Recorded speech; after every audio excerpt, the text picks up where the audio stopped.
I'm here to tell you guys about my first impressions for the Slime Isekai Memories game. Yes, I know, another gacha game. However, I wasn't too sure if I was gonna play this game or not. In fact, I only planned to play this game on stream for about 2 hours. That was in fact my first mistake. It was a mistake because I underestimated how much fun I would be having playing this game because I actually played this game for 8 hours straight on stream. So for this first impressions videos, I think you can see where this is going. Slime Isekai Memories is a new gacha game based on the That Time I Got Reincarnated as a Slime series, which features a new storyline incorporating new characters like the highly marketed Shinsa, aka Rimuru's daughter. No spoilers, I just didn't know that Rimuru was clapping cheeks like that. As someone who has played a few gacha games, primarily Fate Grand Order and Genshin Impact, this was my first time playing a game that requires you to raise your own town in order to unlock certain features, whether it's leveling up your characters or obtaining magic crystals to pull off summons. This is where I actually spent the most of my time in the first 8-hour gameplay, just going through the town and raising everything through its world building feature. For those of you who are fans of the That Time I Got Reincarnated as a Slime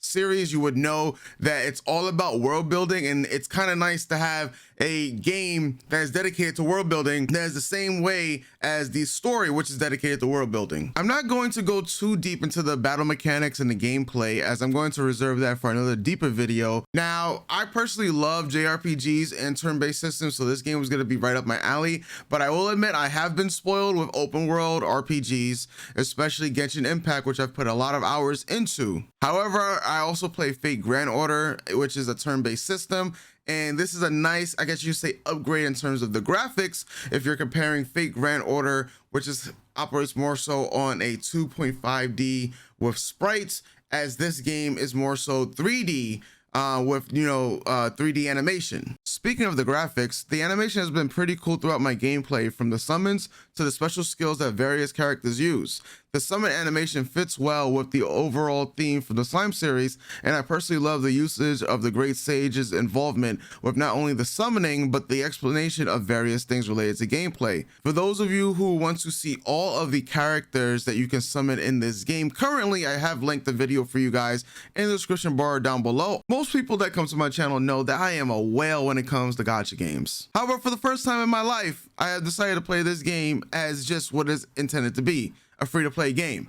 I don't know how long this is gonna last, but I will say that my first 8 hours playing this game as a free-to-play player has been thoroughly enjoyable. The approach I took to this game in the beginning was a lot different from other games, especially because I tried to play this game as a free-to-play player, and then that meant I had to use the most optimal reroll strategy to push through content. Waifu of a meta. Like, it's Shion or die, that's it. There's no other strategy for me. It was literally re-roll until I get Shion. And thankfully, it only took me 7 re-rolls, and that only took me about 3 to 5 minutes. Yes, that's a record time. For any other gacha game I've ever played, that re-roll was so crucial to. I'll discuss the re-roll in another video because this game has one of the most smoothest re-roll experiences for those who are vested into that. Now, while the re-roll experience was smooth, there were some issues that other players in other regions were experiencing, mainly the unexpected error that the devs were spending time patching up. Now, while I personally didn't get hit with the unexpected error, I did get hit with 2 crashes. However, I expect the devs to be on this like white on rice and get this fixed ASAP. Now, for those of you that want to know, I do play this game on iOS on my current generation iPad, but I do plan to switch over to BlueStacks because there is a data transfer feature.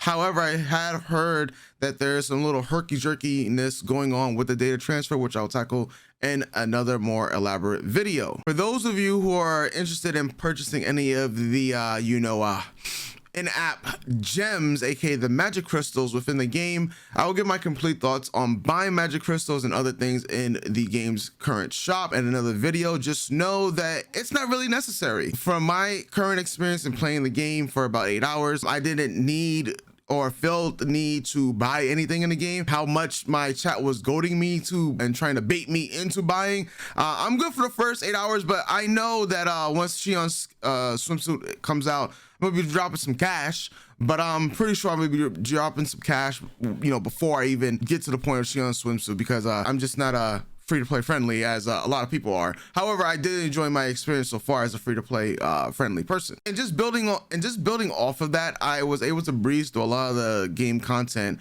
without needing to spend a dime. And I feel like that's pretty much what these devs intended for the game. Now that's just for the early to mid game content. Overall, I'm thoroughly enjoying the game currently right now. I'm only 4 chapters into the game, and mind you, I spent a long time just raising my town and understanding some of the game mechanics over that course of the 8 hours, and looking at other videos and then doing re-rolls, and just having a great time and engaging with the community and in my Twitch chat. I feel like one of the best features and one of the cool features is utilizing your friends list to help you in the game, your friends list in the game, to help you achieve better stats and build your community within your own town in the game, which I thought was pretty cool. You can get aid from friends to help you lower the time that it would take to complete new buildings, which is a cool feature, and it goes hand in hand with the world building theme, which for me, as this being my first game that's like a cultivation slash town builder,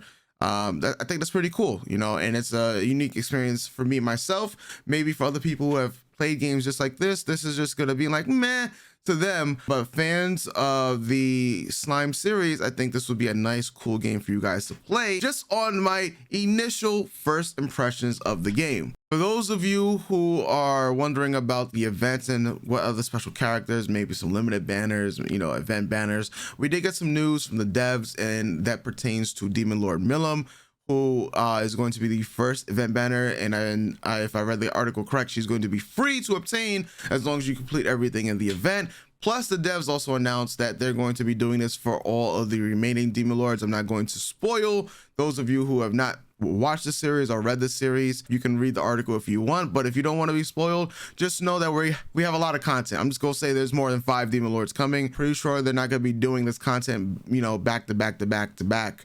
In terms of monthly, it might be spread out, but we do know that other characters are coming. We saw characters like Diablo on the like the main screen. We should be getting content that is both original and to the source material, because that's what the majority of this game actually is. While they do tease original content like with Rimuru's daughter, we do get source material that is adapted in the game, and I think it's pretty cool if we could get source material that goes further and beyond the anime that's currently been adapted, and we get into the light novel territory. So with all that said, we have a lot of content to look forward to. I'm going to be playing this game for the foreseeable future because I just love the Slime series. Of course, it's Shion over everybody. She's the best waifu. For those of you that haven't seen me reveal this on my current stream, this is the White Swords version of Shion in the most recent That Time I Got Reincarnated as a Slime card game set, even though it's not a particular just standalone card game. It's part of the White Source universe. However, yeah, overall this is a fun game, but we will see when I come back for a more deeper analysis of this game, especially when I get into, is this game worth playing and who is this game exactly for? In conclusion, I know a lot of other YouTubers have, covered some of the content stuff like reroll guides and tier lists and whatnot, but we're gonna take our time making videos like that as we do more analysis and figure out some things with the game itself. And yeah, with that said, if you guys enjoyed this video, you already know what to do. Smash that like button, hit that subscribe button, enable notifications, and I will catch you guys next time for more That Time I Got Reincarnated as a Slime content, as well as more Isekai Memories, aka Slime Isekai Memories content. You already know, it's your boy Popo. Doses.